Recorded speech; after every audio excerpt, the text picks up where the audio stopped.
আরেকটা প্রশ্ন করেছেন, আমি জানি যদি কেউ শারীরিকভাবে অক্ষম হয় অথবা গুরুতর অসুস্থ হয় তাহলে সে বসে শুয়ে বা ইশারায় নামাজ পড়তে পারে, কিন্তু চেয়ার বা টুলে বসে নামাজ পড়ার কোনো বিধান কি ইসলামে আছে কি? জানালে কৃতজ্ঞ থাকব। গত 2-1 বছর আগে মনে হয় একটা পত্রিকার মধ্যে এসেছিল চেয়ারে বসে নামাজ পড়া জায়েজ নেই। উনি বিরক্ত হয়ে বলছেন, ওনার বলাটা ঠিক আছে, আমাদের দেশে চেয়ারে বসে নামাজ পড়াটা একটা ফ্যাশন হয়ে গেছে, এই জন্য উনি এই কথাটা বলছেন। বাকি একটা সুযোগ আছে, সেটা হলো নামাজ হচ্ছে 2 প্রকার, একটা হচ্ছে নফল আর একটা হচ্ছে ফরজ। নফল নামাজ কোনো ব্যক্তি যদি চেয়ারে বসে পড়ে বা জমিনে বসে পড়ে তাহলে সেই ব্যক্তি অর্ধেক সওয়াব পাবেন, অর্ধেক, ফুল সওয়াব পাবেন না। দাঁড়িয়ে নামাজ পড়লে ফুল সওয়াব পাবেন, 1 নম্বর কথা। 2 নম্বর কথা হলো ফরজ নামাজ কোনো ব্যক্তি যদি কোনো অসুস্থ না, সুস্থ মানুষ, তারপরেও বসে নামাজ পড়েন তাহলে ওনার নামাজই হবে না।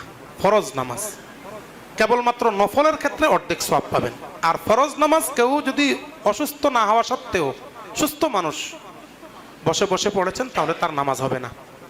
তবে হ্যাঁ, কোনো ব্যক্তি যদি এরকম অসুস্থ হন যে উনি দাঁড়াতে পারতেছেন না কিংবা সেজদা দিতে পারতেছেন না, অথবা দাঁড়িয়ে নামাজ পড়লে তার কোমরে অসুস্থতা এটা বেড়ে যাবে, যদি সেজদা করতে যায় তাহলে ওনার রোগটা বেড়ে যাবে, যদি এরকম অবস্থা হয় তাহলে সেই ক্ষেত্রে দেখতে হবে উনি কোনটা করতে পারেন না। যদি সেজদা না করতে পারেন তাহলে দাঁড়িয়ে নামাজ পড়বেন, সেজদার সময় উনি বসে বসে সেজদা করবেন ইশারায়।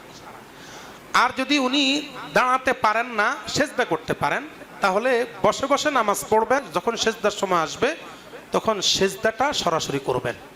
কথাটা বুঝছেন না? যদি উনি দাঁড়ানোতে অক্ষম হয় তাহলে বসে নামাজ পড়বেন, সেজদার সময় হলে সেজদা করবেন সশরীরে। আর যদি তিনি দাঁড়াতে পারেন কিন্তু সেজদা করতে পারেন না তাহলে সেজদার সময় বসে বসে ইঙ্গিত করবেন, ইশারা করে নামাজ পড়বেন, বাকি দাঁড়ানোর সময় দাঁড়িয়ে দাঁড়িয়ে নামাজ পড়বেন, যেহেতু দাঁড়াতে পারেন। আর যদি দুটোটাতে অক্ষম হয়, রুকুও করতে পারে না, সেজদাও করতে পারে না, দাঁড়াতেও পারে না, তাহলে ওনার জন্য বসে বসে নামাজ পড়ার অবকাশ আছে, সুযোগ আছে, কোনো সমস্যা নেই। তবে এখন কথা হলো বসার মধ্যে কোনটা উত্তম? সুস্পষ্টভাবে ফতোয়ার কিতাবের মধ্যে এসছে বসার মধ্যে সবচেয়ে উত্তম হলো চেয়ারে না বসে জমিনের মধ্যে বসে পড়া উত্তম। তবে হ্যাঁ, চেয়ারে যদি পড়েন নামাজ আদায় হয়ে যাবে, কোনো সমস্যা নেই। এই কথাগুলো আপনারা ইলা উস-সুনান 7 নম্বর খণ্ডের 194 নম্বর পৃষ্ঠার মধ্যে বিস্তারিত আলোচনা আছে। হাদিসের সাথে সাথে ফিকহ নিয়ে আলোচনা করছেন, এখানের মধ্যে বিস্তারিত আলোচনা করেছেন। আবার আল্লামা তৌকি উসমানী রহমাত বারাকাতুম উনি ফতোয়া ওসমানীর মধ্যেও বিস্তারিত আলোচনা করেছেন। আশা করি প্রশ্নের জবাব পেয়েছেন। এটা সম্পর্কে যদি আরও কেউ অস্পষ্ট থাকে তাহলে আমার কাছে পার্সোনালভাবে যেতে পারেন। আরেকবার প্রশ্ন করেছেন, চেয়ারে বসে নামাজ পড়লে চেয়ার রাখার সঠিক পদ্ধতি কোনটি? এ সম্পর্কে কেউ বলেন পিছনের পায়া দাগে রাখবে, আবার কেউ বলেন সামনের পায়া দাগে রাখবে, কোনটি সঠিক?